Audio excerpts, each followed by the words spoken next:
Bonjour à toutes, bonjour à tous, bienvenue sur 8 Mont Blanc. C'est pour moi un plaisir de vous retrouver pour un nouveau journal et comme tous les soirs, on commence avec les titres qui font l'actualité de ce vendredi 17 novembre 2023. On débutera ce journal sur les bords du Léman où le fabuleux village des Flottins s'apprête à reprendre possession du centre d'Évian-les-Bains. Pour la 17e année, plus de 600 sculptures sont exposées, des œuvres toujours actuellement en préparation, nous le verrons. Puis nous nous intéresserons à un métier souvent envié mais généralement assez mal connu, celui de sommelier. Sébastien Germain rencontrait Bastien Debonneau qui officie pour Johan Comte. Il nous a ouvert les portes de la cave dont il s'occupe, nous livrant les clés pour mieux comprendre sa passion du vin et des spiritueux. Si je vous évoque les termes de contes, de légendes et de sculptures géantes, vous l'avez peut-être deviné, je veux parler du fabuleux village des Flottins, qui revient le 15 décembre prochain à Évian-les-Bains. À partir de bois récupérés dans le lac Léman, les sculpteurs travaillent le matériau pour le transformer en de véritables œuvres d'art. Fadi Savard est parti à leur rencontre pour comprendre les secrets de fabrication de ce monde féerique. On regarde son reportage. Cette immense Yéti n'a pas l'air commode, pourtant elle sera la star de la prochaine édition du fabuleux village des Flottins. Toutes plus vraies que nature, les sculptures prennent vie ici au théâtre de la Toupine tout au long de l'année. Les artistes récupèrent du bois flotté qu'ils assemblent pour donner la forme voulue à la structure. On part sur des thèmes chaque année qui nous servent de prétexte en fait. Parce qu'on ne respecte pas totalement ce qui va rentrer dans le texte ou pas. Voilà, ça nous sert de prétexte et on va dire, et par rapport à ça on fait des sculptures, des créations. Voilà. Donc cette année le thème c'est les monstres des montagnes. Donc on parle un peu de Yéti, Dahu, voilà. Donc on a fait plein d'animaux comme ça. On va à l'arrière où on fait un Yéti, un bouquetin, tout ça. Voilà, donc on s'inspire un peu des thèmes et puis après on y va dans l'imaginaire des animaux fantastiques. Ce festival singulier propose chaque année près d'une centaine de nouvelles œuvres qui s'ajoutent ainsi à celles des éditions passées. Mais avec le temps, les sculptures s'abîment. Direction alors l'atelier de réparation où elles trouvent un second souffle. Je restaure les sculptures qui ont été faites les années précédentes parce que du coup on installe les sculptures qui ont été faites cette année sur la place Charles de Gaulle et après dans la ville il y a quand même tout un circuit de déambulation avec des sculptures qui ont été faites les années précédentes.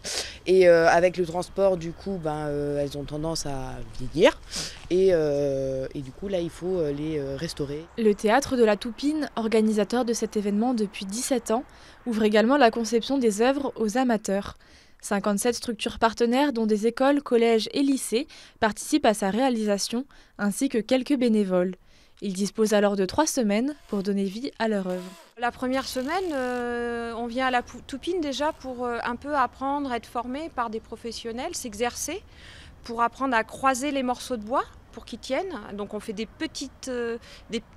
petit mobilier pour ensuite faire un petit peu notre œuvre qui est beaucoup plus monumentale.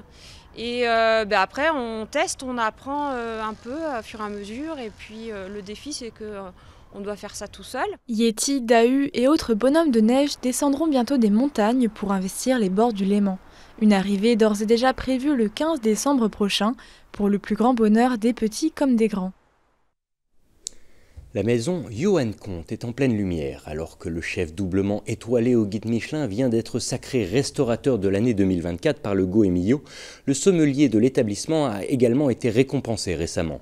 Bastien Debonneau, 31 ans, a été nommé sommelier de l'année lors des trophées de la gastronomie de Lyon. Sébastien Germain l'a rencontré à Verrières-du-Lac. On regarde son reportage. C'est l'heure de la dégustation pour Bastien Debonneau et son équipe.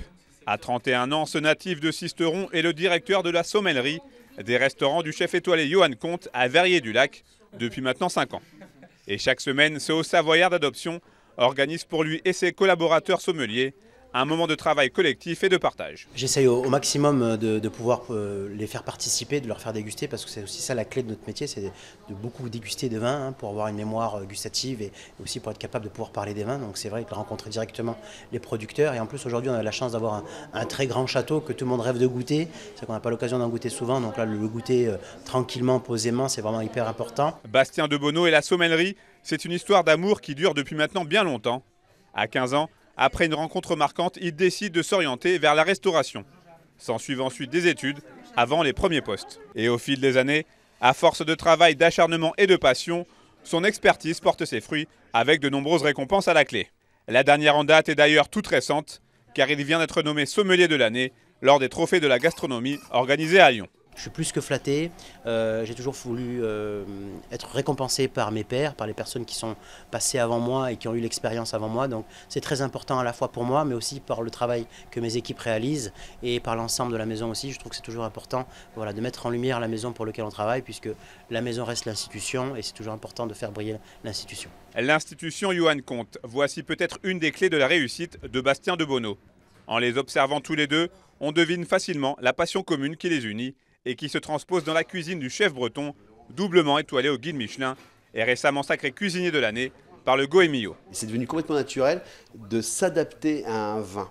Donc à chaque fois, Bastien, il a cette malice d'avoir une complicité, de venir me voir, le client a pris ça, qu'est-ce qu'on pourrait, tac, tac, j'ose le dire, je ne vois plus le métier sans lui aujourd'hui, donc faut pas qu'il parte parce qu'il y a vraiment une belle complémentarité, puis c'est une histoire d'homme. On a envie d'aller chercher le meilleur ensemble, d'aller chercher l'excellence ensemble. C'est quelqu'un qui est exceptionnel de travail, il travaille tout le temps, il connaît tout sur l'histoire, on arrive tous les deux à aller chercher 700 ans avant Jésus-Christ pour comprendre le pourquoi du comment, les sols, et donc c'est une source d'inspiration qui est dingue, et ça me pousse et force à être meilleur parce qu'il est très très bon.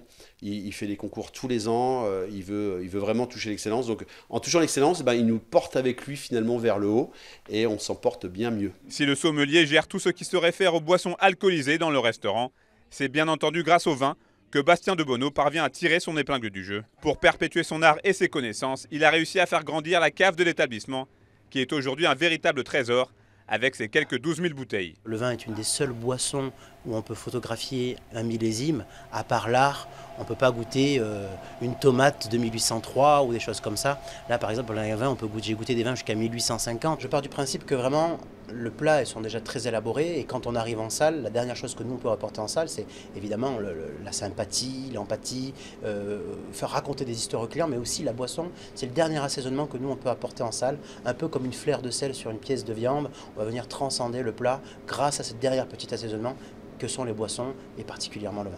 Le jeune homme ne se fixe pas de limites, preuve en est, aujourd'hui il fait partie des tout meilleurs sommeliers français et il représente en quelque sorte le savoir-faire aux Savoyards. Focus à présent sur une habileté historique mais qui peine à perdurer dans notre monde moderne. Savez-vous qu'il existe seulement 4 centres de formation en sellerie maroquinerie d'art à travers la France? L'une de ces structures se trouve en Haute-Savoie, à Alby-sur-Chéran très précisément.